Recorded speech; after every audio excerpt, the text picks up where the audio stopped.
예, 오늘의 모닝 브리핑 시작하겠습니다. 메가세븐 그리고 금융주들이 올라가는 등 전반적으로 강세 흐름이 나타나면서 3대 지수 다 올라갔고요. 특히 기관 투자자들의 메가세븐 보유 비중이 워낙 높아서 연말까지 관련된 종목군들을 최대한 끌어올릴 것 같다. 뭐 이런 분석도 있습니다.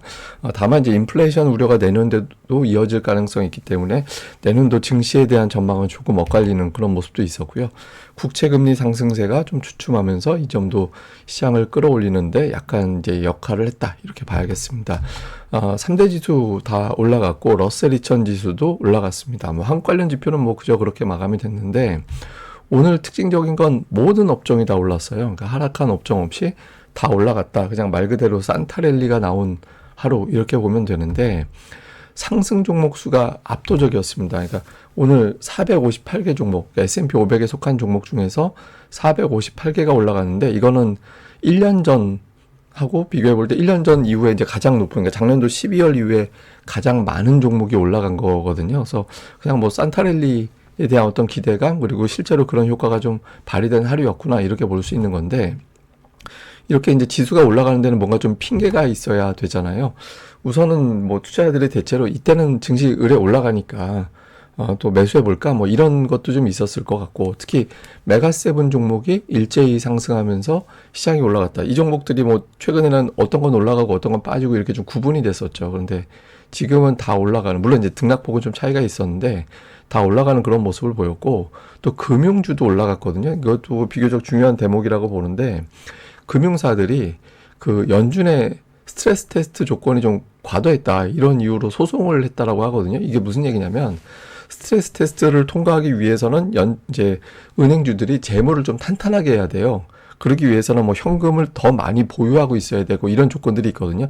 현금을 많이 보유하고 있어야 혹시라도 어떤 금융 사태가 터졌을 때 사고가 나지 않고 그대로 잘 버틸 수 있는 그런 힘이 생기잖아요. 근데 이런 조건이 너무 과도했기 때문에 현금을 좀 덜 갖고 있어도 된다. 그러니까 비상금 좀 덜 갖고 있어도 돼. 그러면 비상금을 덜 갖고 있어도 되면 그 돈으로 뭐 투자를 한다든가 다른 어떤 사업을 할 수 있는 상황이 되죠. 그러면 은행 수익성 개선에 더 도움이 된다라는 거예요. 그래서 향후에 스트레스 테스트 조건이 완화가 된다라면 그만큼 사업을 확장할 수 있을 거다. 규제가 완화가 된다.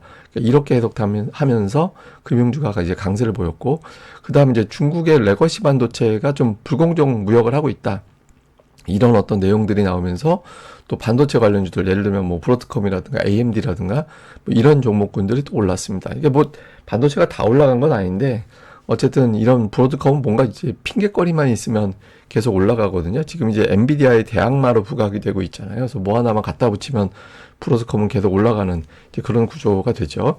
그리고 이제 금리 상승이 좀 주춤했는데 5년물 700억 달러 이날 국채 발행 진행이 됐거든요. 이제 남은 건 7년물 440억 달러인데 이틀 동안 1,400억 달러 정도 되는 국채 발행이 진행되면서 큰 건 다 지나갔다.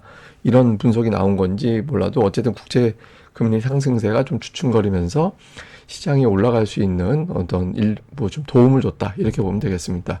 근데 이제 이날 주식시장에 대한 의견은 조금 엇갈렸는데 LPL 파이낸셜에서는 산타랠리 기간에 평균적으로 1.3% 올라가는데 일반적으로 7일 동안 미증시는 0.3% 올라간다. 그거에 비하면 이 기간에 올라가는 건 뚜렷하다. 그러니까 이런 통계가 시장을 끌어올렸다. 이런 측면도 있고 그 다음에 이제 샘 스토벌 같은 사람은 FMC 때 우려가 좀 있었는데 PCE 지표가 나오고 나서 물가가 그렇게 생각보다 공포스러운 건 아니구나. 이렇게 완화시켜준 일종의 안도감을 제공했다. 이렇게 이제 중국에 있고 다음에 이제 그러면서 이제 인플레이션이 위협적인 게 아니라 지금은 조금 안도해도 되지 않을까 이런 판단이 내려졌다라는 거예요. 그리고 이제 네드 데이비스는 증시가 단기적으로 좀 과매도였다. 뭐 하루에 막 폭락하고 막 그런 적이 있었잖아요. 그래서 과매도 상태였고 또 그 하락을 통해서 지나친 낙관론도 해소가 돼서 시장에 올라갈 수 있는 기반을 만들어줬다라는 겁니다. 반면에 이제 조금 신중하게 보는 쪽에서는 산타랠리가 생각보다는 좀 약해질 수 있어서 연말에 그렇게 많이 올라갈 것 같지는 않다. 이런 주장도 있고 또 도이치뱅크에서는 인플레이션이 떨어지다가 좀 둔화되고 있기 때문에 여기에 대한 어떤 우려는 작동할 수 있을 것 같아서 내년도에 좀 이 고비를 좀 넘겨야 될 것 같다. 이런 주장도 이날 제기가 됐습니다. 근데 이날은 뭐 주로 이제 낙관적인 쪽이 더 우세하게 반응을 한 그런 하루였습니다. 그리고 이제 1월 효과에 대한 이야기가 나오고 있는데 이날 뭐 제일 주목해야 되는 이슈 아니었나 싶어요. 그러니까 이런 통계가 있다라는 거예요. 중요한 건 1월이다 지금이 아니라 그러니까 1945년 이후에 1월에 증시가 올라가면 연평균 18.3% 상승을 했고 1월에 하락을 하면 연평균 수익률은 마이너스 1.9%였다라는 거예요. 그래서 1월이 어떻게 되는지가 중요하기 때문에 지금보다는 1월 증시가 어떻게 돌아가는지를 더 주목해 봐야 된다. 뭐 이런 어떤 분석도 이날 제기가 됐습니다. 그리고 이제 앞서 말씀드린 대로 금리는 사실 오늘 금리가 올라가려면 올라갈 수도 있었던 날이었거든요. 근데 이제 큰 고비를 넘겼다고 본 것 같아요. 이 보시다시피 국채 발행이 700억 달러나 진행이 됐거든요. 어제 690억 달러, 오늘 700억 달러. 그러니까 보통 국채 발행 일반적으로는 한 2, 300억 달러 정도 발행이 됩니다. 근데 이틀 동안 1,400억 달러가 발행이 됐기 때문에 뭐 빌리려는 사람이 크게 빌려줘 그러면 이자 많이 쳐줘야지 이렇게 될 수밖에 없잖아요. 그래서 근데 일단 이거 다음 일정은 다음에 7년물 440억 달러 이제 규모는 떨어지거든요. 그것도 많은 거긴 한데 그래서 국채 발행에 큰 고비는 넘어간 것 같다. 뭐 이래서 그런지 몰라도 이제 금리는 오늘 올라가진 않는 그런 모습을 좀 보였습니다. 그리고 이제 특징주는 테슬라가 오늘 또 7%나 올라갔는데 이날은 현대차 효과다. 이런 주장이 나오더라고요. 이게 쉽게 얘기해서 우리가 보통 휴대폰 충전할 때 그 아이폰 충전하는 거랑 그 갤럭시 폰 충전하는 거랑 잭이 다르잖아요. 그러니까 미국도 이제 전기차별로 이제 잭이 다른데 현대차에서 테슬라 충전소에서 충전할 수 있는 잭을 주겠다라는 거예요, 무료로. 그러면 이제 사람들이 지나가다가 이제 테슬라가 만든 충전소에서도 충전을 하겠죠. 근데 그거 다 이제 유료니까 그럼 테슬라 수익성에 도움이 된다라는 거죠. 그러니까 이미 판매된 차량의 숫자가 만만치 않기 때문에 테슬라의 실적이 더 좋아질 수 있는 기반이 됐다. 뭐 이런 평가가 나오면서 이제 테슬라가 올라갔다. 뭐 하나 걸리면 다 올라가는 거니까 그런 이야기가 나오고 있고 앞서 말씀드린 대로 브로드컴도 이제 중국 레거시 반도체에 대한 불공정 무역을 조사한다라는 보도가 나오면서 또 상승을 했고, 이게 최근에는 이제 엔비디아 주가가 좀 많이 올랐고, 그리고 향후에는 브로드컴이 어느 정도 좀 시장을 좀 점유율을 높여나가지 않을까 이런 분석이 나오고 있어요. 사실 두 개의 칩은 달라요. 그러니까 굳이 비교를 하자면